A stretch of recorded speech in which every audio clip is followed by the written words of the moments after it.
నచికేతుడు అడిగినటువంటి ప్రశ్నకి సమాధానంగా యమధర్మరాజు ఏం చెప్పబోతున్నాడో 15వ మంత్రాన్ని చూడండి.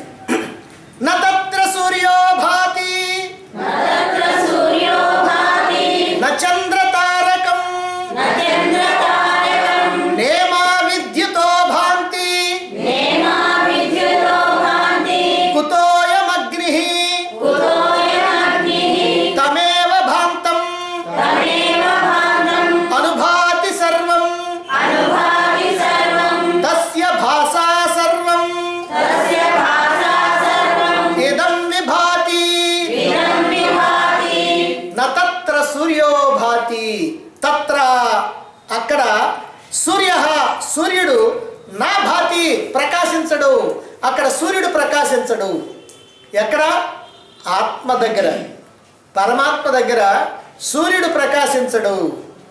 చంద్ర తారకం నా, చంద్రుడు కానీ తారక అంటే నక్షత్రాలు కానీ అవి కూడా పరమాత్మ దగ్గర ప్రకాశించలేవు. ఇమా విద్యుత, ఈ మెరుపులు ఏవైతే ఉన్నాయో అవి కూడా పరమాత్మ ఎదుట ప్రకాశించవు.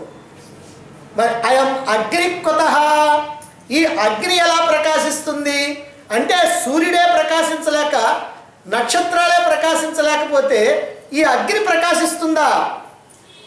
భాంతం, ప్రకాశించేటువంటి తం ఏవ, దానినే సర్వం అనుభాతి.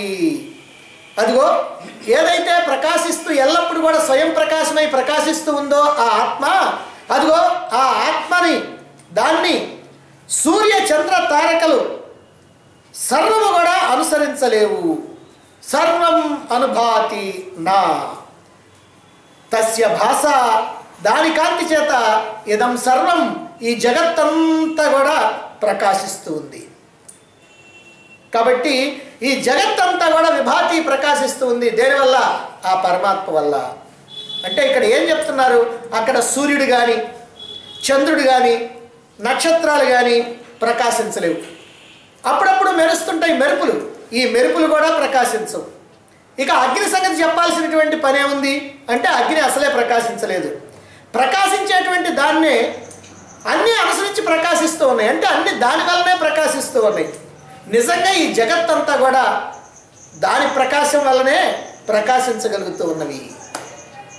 ఒక అద్భుతమైనటువంటి మంత్రం, డైరెక్ట్గా కాకుండా ఇండైరెక్ట్గా నచికేతుడికి తద్వారా మనందరికీ కూడా చక్కగా తెలియజేస్తున్నటువంటి మంత్రం. పరమాత్మని అందుకోవాలి అని అంటే పరమాత్మ తనంతట తానుగా ప్రకాశిస్తాడా, లేకపోతే మనం ఏదో ఒక రకంగా పరమాత్మని చూడటానికి ఇంకేదైనా పరికరాలు మనం ఏర్పాటు చేసుకోవాలా? ఇంతకుముందు ఏం చెప్పారు? ఈ కన్ను కానీ, ఈ చెవి కానీ, ఈ ముక్కు కానీ, ఈ చర్మం కానీ, ఇవన్నీ కూడా ఇంద్రియాలేవి కూడా పరమాత్మను తెలుసుకోలేవు. మనసు తెలుసుకోలేదు, బుద్ధి తెలుసుకోలేదు. మరి ఇవన్నీ తెలుసుకోలేకపోతే ఎట్లా? ఇది ప్రశ్న. ఇదే సందేహం మనకు కనుక వస్తే మళ్ళా మనం అనుకొని ఏమోలే ఆయన చెప్పుకుంటున్నాడు మనకెందుకు అనుకుంటాం. కానీ ఆయన అట్లా కాదు. ఎందుకనంటే ఇవన్నీ కూడా పరమాత్మను తెలుసుకోవడానికి వీలు లేకపోతే మరి పరమాత్మను నేను ఎట్లా తెలుసుకోగలుగుతాను? ఆయనే నా దగ్గరికి వచ్చేస్తాడా? లేకపోతే నేను ఆయన్ని ఏ రకంగా ఇంకో రకంగా ఎట్లన్నా చూడటానికి వీలుందా అనేటువంటి ప్రశ్న ఇక్కడ వేస్తే, అదిగో ఆ ప్రశ్నకి సమాధానం ఇక్కడ ఏం చెప్తున్నా అంటే అక్కడ సూర్యుడు వెలగడు, చంద్రుడు వెలగడు, నక్షత్రాలు వెలగవు, మరి మెరుపులు వెలగవు. మరి ఇవన్నీ కాకుండా అగ్ని ఉన్నదనుకోండి, దాని సంగతి చెప్పాల్సిన పనే ఉంది. ఈ మాట ఎందుకన్నారో ఇప్పుడు తర్వాత మీకు తెలుస్తుంది. అగ్ని సంగతి చెప్పాల్సినటువంటి పనే ఉంది అని.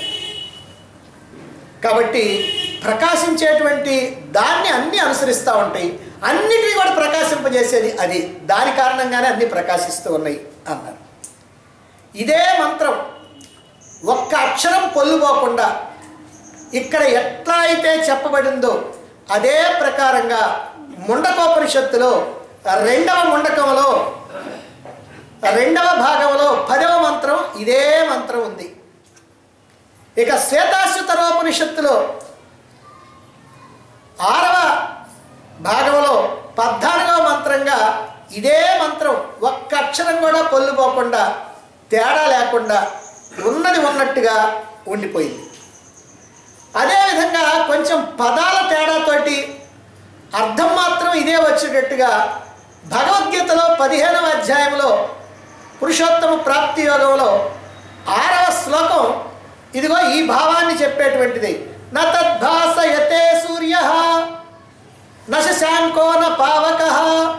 అక్కడ సూర్యుడు ప్రకాశించడు, చంద్రుడు ప్రకాశించడు, అగ్ని ప్రకాశించదు అని అక్కడ కూడా ఇదే మాటని చెప్పడం జరిగింది.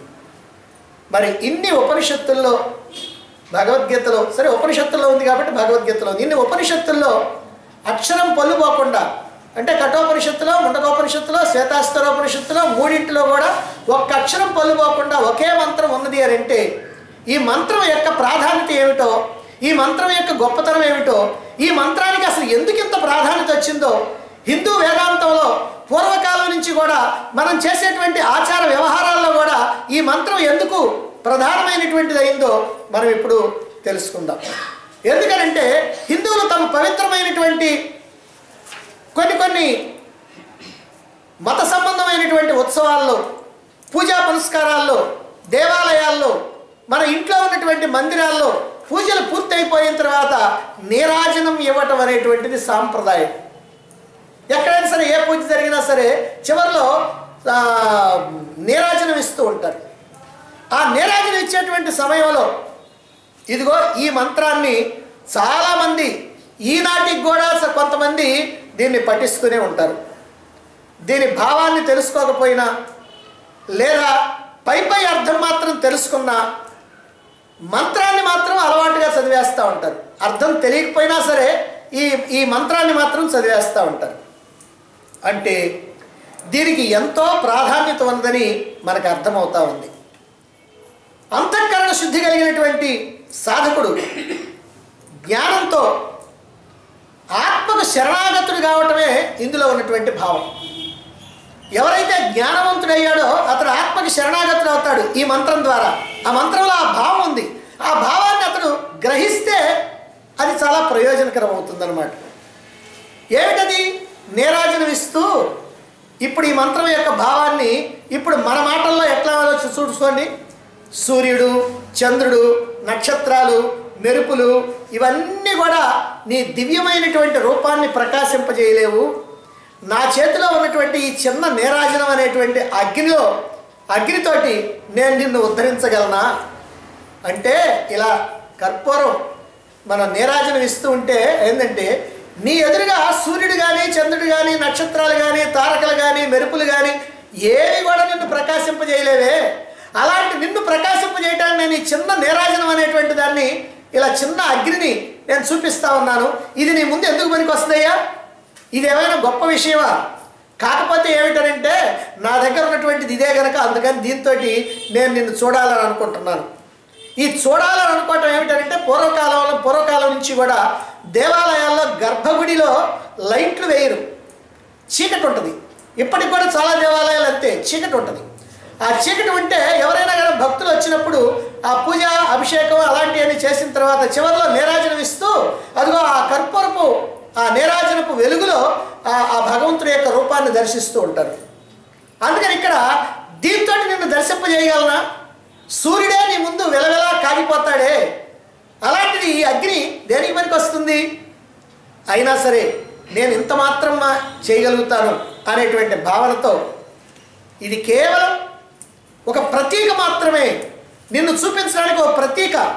నీ యథార్థమైనటువంటి ప్రభావం అమోఘమైనటువంటిది, నీవు అనంతమైనటువంటి జ్యోతిస్వరూపుడివి అని గ్రహించటానికే ఇదిగో ఈ మంత్రం.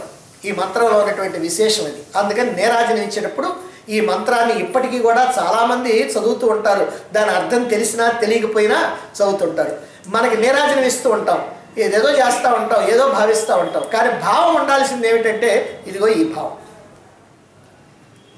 ఎందుకనంటే ఆత్మ ఎలాంటి వెలుగంటే అసలు ఎక్కడన్నా ఏదన్నా వెలుగుందంటే అది ఆత్మ యొక్క వెలుగే. ఆత్మ యొక్క వెలుగు తప్ప ఎక్కడా ఏమీ లేదు. ఆత్మ కారణంగానే అన్నీ వెలుగుతూ ఉన్నాయి. అందుకని ఆత్మని వేదాంతంలో ఏం చెప్తారంటే కోటి సూర్య సమప్రభా తేజం కలిగినటువంటి వాడు అంటే కోటి మంది సూర్యులు కనుక ఒక్కసారి వెలిగితే ఎంత కాంతి ఉంటుందో అంత కాంతి అని అర్థం. కోటి మంది సూర్యుడు, ఒక సూర్యుడు కనుక ఎండాకాలంలో వెలుగుతుంటే 9 కోట్ల మైళ్ళ దూరంలో ఉన్నటువంటి మన పరిస్థితి ఏమిటో మనకు తెలుసు. ఒక్క సూర్యుడికి మరి కోటి మంది సూర్యులు కనుక ఒక్కసారి వెలిగితే ఏమిటి మన పరిస్థితి? అయితే నిజంగా ఈ భావం కూడా తప్పే. ఎందుకో తెలిసిన, కోటి మంది సూర్యులు కాదు, కోటి కోట్ల మంది సూర్యులు వెలిగినా సరే ఆత్మ ముందు దిగదుడిపే. కోటి కోట్ల సూర్యులు ఒక్కసారి వెలిగినా ఆత్మ ముందు మాత్రం ఈ వెలుగంతా కూడా దిగదుడిపే. ఎందుకని? నిజంగా ఈ సూర్యుడు స్వయం ప్రకాశం కలిగినటువంటి వాడు కాదు. మరి ఆత్మ స్వయం ప్రకాశం కలిగినటువంటిది, అది స్వయం జ్యోతి, అది అనంతమైనటువంటిది. అటువంటి ఆత్మ ముందు ఇక్కడ సూర్యుడు కానీ, చంద్రుడు కానీ, తారకలు కానీ, మెరుపులు కానీ ఇవి ప్రకాశించగలుగుతావా? ఏమి ప్రకాశించలేవు. అలాంటి సందర్భంలో ఈ అగ్ని మాట చెప్పాలనా, ఈ నీరాజనం మాట చెప్పాలనా అని చూడండి. ఎందుకు వెలగలేవు? సూర్యుడు ఆత్మ ముందు ఎందుకు వెలగలేడు? ఎందుకు వెలగలేడంటే, ఇప్పుడు చూడండి, బాగా మిట్ట మధ్యాహ్నం అప్పుడు చండ ప్రచండంగా ఎండ బాగా కాస్తూ ఉన్నప్పుడు ఆ సమయంలో నక్షత్రాలు కనపడతాయా? మనకి కనపడవు. మరి చంద్రుడు కనపడతాడా? కనపడ్డాడు. సర్లేండి, చంద్రుడు వాళ్ళు కనపడకపోతే మానే నేను ఇక్కడ ఒక 1000 క్యాండిల్ బల్బు వెలిగిస్తానండి, మిట్ట మధ్యాహ్నం నడిబజార్లు అదిగో వెలిగిస్తానండి, దాని వెలిగేమైనా నీకు కనపడుతుందా? మనకి పైన మున్సిపాలిటీ లైట్లు ఉంటాయి. ఆ లైట్లన్నీ ఒక్కో రోజున 7ంటికి, 8ంటికి, 9ంటి దాకా కూడా వెలుగుతూ ఉంటాయి కొన్ని చోట్ల. అది రాత్రిపూట ఆ వెలుగు మనకి బాగా ఉపయోగపడుద్ది, మనకి దారి చూపించడానికి. మరి పట్టపగలో అదేమన్నా కావాలన్నా? అది వెలుగుతున్నదన్న సంగతి కూడా మనకి తెలియదు. ఎందుకనంటే ఆ వెలుగు అదిగో ఆ సూర్యుడి యొక్క వెలుగు ముందు వెలవెలబోతుంది. అందుకని ఆ వెలుగు మనకి ఏమీ కనపడదు. అదేవిధంగా ఆత్మ అనేటువంటి సూర్యుడు, ఆత్మసూర్యుడు అంటే ఇలా చెప్పుకున్నాం, కోటి కోట్ల సూర్యుల వెలుగు కంటే కూడా ఇంకా ఎక్కువ వెలుగు కలిగినటువంటి వాడిని. ఆ వెలుగు ముందు ఈ ఒక్క సూర్యుడు కానీ, ఈ చంద్రుడు కానీ, ఈ నక్షత్రాలు కానీ, ఈ మెరుపులు కానీ ఇవన్నీ కూడా ఎందుకు పనికి వస్తాయి? ఎందుకు పనికిరావు. కాబట్టి ఇలాంటివన్నీ పనికిరాకపోతే నేను చిన్న క్యాండిల్ ఒకటి తెస్తానండి, ₹1 పెట్టి ఆ క్యాండిల్ వెలిగిస్తానండి అని అంటే, ఆ సూర్యుడు ఎదురుగా ఈ క్యాండిల్ వెలిగిస్తే వెలిగించినా ఒకటే, వెలిగించకపోయినా ఒకటి, మెల్లకన్ను మూసినా ఒకటే, తెరిచినా ఒకటే అని చెబుతారు మన వాళ్ళు. అదే ప్రకారంగా ఇది వెలిగితే ఏముంది, వెలకపోతే ఏముంది, అదిగో అక్కడి నుంచి వచ్చేటువంటి వెలుగు చాలు మనకు కావాల్సింది. కాబట్టి ఈ ఆత్మ ప్రకాశం ముందు ఇవన్నీ కూడా ఎట్టాటి అంటే హనుమంతుడి ముందు కుప్పిగంతులు వేసినట్టు అనమాట. అందుకని ఇవేమి లాభం లేదు. ఈ సూర్యుడు కానీ, చంద్రుడు కానీ, నక్షత్రాలు కానీ, మెరుపులు కానీ ఏవి కూడా ప్రకాశించవు. ఇక అగ్ని మాట చెప్పాల్సినటువంటి అవసరం ఏంది అని నీరాజనం ఇస్తూ ఉంటారు. మరి అటువంటి ఆత్మని దర్శించడం ఎట్లా? మన కళ్ళు ఉంటాయా ఆ ఆత్మను దర్శించడానికి? సూర్యుడిని చూడాలంటేనే మన కళ్ళు పనికిరావు. ఎందుకనంటే సూర్యుడు బాగా మిట్ట మధ్యాహ్నం కనుక బాగా వెలుగుతూ ఉన్నప్పుడు మనం అటు పక్క కనుక చూసామంటే టక్కన కళ్ళు మూసుకోవాలి. ఎందుకంటే ఆ వెలుగును మనం చూడలేము. మరి ఈ వెలుగును మనం చూడలేకపోతే కోటి సూర్యప్రకాశం, కోటి సూర్యుళ్ళు, కోటి కోట్ల సూర్యుళ్ళు అలా ప్రకాశిస్తున్న దానికంటే ఇంకా ఎక్కువ వెలుగు, దాన్ని మనం చూడగలుగుతామా? మనం చూడలేము. సూర్యకాంతి వల్ల సమస్తమైనటువంటి వస్తువుల్ని మనం తెలుసుకుంటా ఉన్నాం. మరి ఆ సూర్యుడిని చూడటానికి ఏం కావాలి? ఇప్పుడు సూర్యకాంతి వల్ల మనం అన్ని వస్తువులు చూస్తాం. సూర్యుడిని చూడాలంటే ఏం కావాలండి? ఏం అక్కర్లా. ఇప్పుడు చీకటి ఉంది కదా, చీకట్లో అంటే ఇప్పుడు మనం లైట్ వేసాం కాబట్టి ఇక్కడ వెలుగుంది కానీ లేకపోతే అంతా చీకటే. ఈ చీకట్లో మనం కనుక ఒకళ్ళొకళ్ళు చూసుకోవాలి అని అంటే ఏం కావాలి? లైట్ ఉండాలి. అంటే లైట్ ఉంటేనే మనం ఒకళ్ళొకళ్ళు చూసుకోగలుగుతాం. మరి లైట్ని చూడాలంటే ఏం కావాలి? నిన్ను చూడాలంటే లైట్ కావాలి. లైట్ని చూడాలంటే ఏం కావాలి? ఇంకో లైట్ కావాలన్నా? ఇంకో లైట్ వేసి చూపించాలి. అదిగోనంటే లైట్ వెలుగుతున్నటువంటి లైట్ ఉందని అక్కర్లా. అదిగో ఈ ఉదాహరణ ఎందుకనంటే చెబుతుంది, స్వయం ప్రకాశమైనటువంటి ఆత్మను దర్శించాలంటే మరొక వెలుగు మనకు అవసరం లేదు, మరొక ప్రమాణం మనకు అక్కర్లేదు. ఎందుకని? అది స్వయం ప్రకాశం కనుక, అది స్వయం జ్యోతి కనుక, దానివల్లనే అన్నీ ప్రకాశిస్తూ ఉన్నాయి కనుక, అది స్వయంగానే తెలియబడుతుంది కనుక. ఆత్మ స్వయంగానే తెలియబడుతుంది. ఎప్పుడు? నీకు అర్హత వచ్చినప్పుడు. నువ్వు అర్హత కోసం ప్రయత్నం చేస్తే చాలు. అర్హత లేకుండా ఎంత ప్రయత్నం చేసినా నీకు ఉపయోగం లేదు. నువ్వు అర్హతనైనా సంపాదించావా? సూర్యుడు ఎప్పుడు వెలుగుతూనే ఉన్నాడు కాబట్టి తనంతట తానుగా ప్రకాశిస్తాడు. స్వయం జ్యోతిర్బ్రహ్మ నిరంజనం భేదరహితం అని చెప్తుంది. నిరంజనము భేదరహితము అయినటువంటి బ్రహ్మము స్వయం జ్యోతి అయి వెలుగొందుతున్నది అని జ్యోతిర్బిందోపనిషత్తు చెప్తుంది. 108 ఉపనిషత్తుల్లో ఇదొకటి జ్యోతిర్బిందోపనిషత్తు.